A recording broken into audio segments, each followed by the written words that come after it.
Good morning, అందరికీ నమస్కారము. ఈరోజు నేను శాకాహారం గురించి మాట్లాడదలుచుకున్నాను. సోషల్ మీడియాలో ఈరోజు వీగాన్ గురించి వచ్చింది. వీగాన్ అంటే శాకాహారమేనండి. అయితే స్టాన్ఫోర్డ్ యూనివర్సిటీ అమెరికాలో శాస్త్రవేత్తలు వాళ్ళు జరిపిన పరిశోధనలో ఏం చెప్పారంటే, ఈ యొక్క వీగాన్ ఫుడ్ అంటే శాకాహార టైపు ఆహార పదార్థాలు తీసుకున్న వాళ్ళకి మొత్తం అవయవాలు శారీరక వయస్సు కంటే తక్కువగా, అంటే శారీరక వయస్సు ఒరిజినల్ వయస్సు కంటే తక్కువ కనపడుతుందట. ఒరిజినల్ కంటే మామూలుగా వాళ్ళ ఒరిజినల్ ఏజ్ ఏ స్కిన్ ఎలా ఉండాలో దానికంటే గ్లోయింగ్ ఎక్కువగా ఉంటుందని ఆ పరిశోధన చేశారు.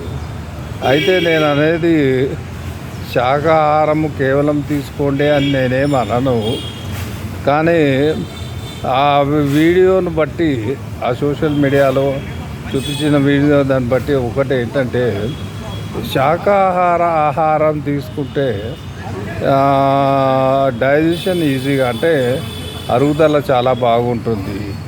నేను 2022లో యూరప్ టూర్కు వెళ్ళినప్పుడు నేను పూర్తి శాకాహారిని. ఫ్రాంక్ఫర్ట్ ఎయిర్పోర్ట్లో దిగగానే మా అబ్బాయికి చెప్పాను, ఈవెన్ ఎగ్గుతో చేసిన పదార్థాలు కూడా నేను తినను అని చెప్పాను.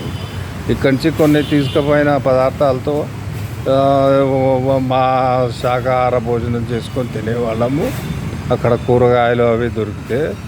అయితే ఏంటంటే, ఈ మధ్య ఎక్కువగా విదేశాల్లో కూడా, అంటే ఐరోపా దేశాల్లో కానీ అక్కడ కూడా వాళ్ళు ఎక్కువ శాకాహారాన్ని ఎక్కువగా ఇష్టపడుతున్నారు. అయితే నాకు ఆశ్చర్యకరమైన విషయం ఏంటంటే, వాస్తవ వయస్సు కంటే శారీరక వయస్సు బాగా తక్కువగా కనపడుతుంది అని అంటున్నారు. మరి ఇది శాస్త్రవేత్తలు చెప్పిందే కదా. కాబట్టి మన ఎక్కువగా శాకాహారులు ఉన్న దేశం మన భారతదేశమే అనుకోండి. కాకపోతే ఆరోగ్య సమస్యలు తక్కువ వస్తాయి శాకాహారం వలన.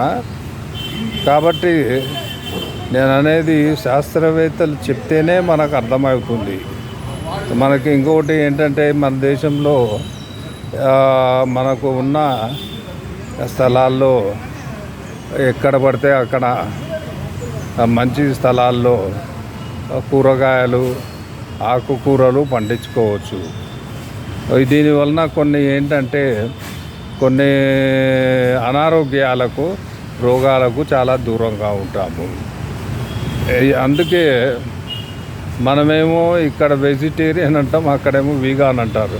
అయితే అక్కడి వీగాన్లో మన శాకాహారానికి చాలా తేడా ఉంది. వాళ్ళు ఈవెన్ నెయ్యి కూడా వాడరు. ఏదైతే ప్రోటీన్ ఉంటుందో అది కూడా పూర్తిగా చెట్ల నుంచి తీసిందే. పాలు కూడా తాగరు వాళ్ళు. అంటే ఆవు నుంచి తీసిన పాలు కానీ అటువంటివి.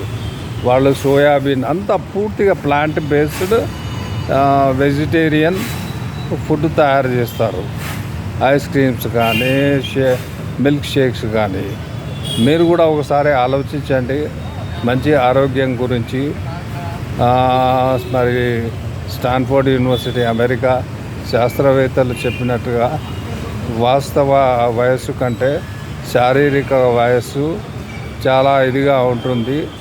అవయవాలకు యవ్వన కాంతి వస్తుందట. మరి నాకైతే వాళ్ళు అంటున్నారు. మరి మన అవయవాలంటే లైక్ మన బాడీ పార్ట్స్ అన్నీ కూడా ఒక యంగ్ పీపుల్కి ఉన్నట్టుగా ఉంటుంది, గ్లో ఉంటుంది అని అంటున్నారు. జై హింద్, జై భారత్. అండ్ పూర్తిగా శాకాహారాన్ని వాడమని నేను అన్నాను. శాకాహారాన్ని అలవాటు చేసుకోండి, ఆరోగ్యాన్ని బాగా చూసుకోండి. జై హింద్, జై భారత్.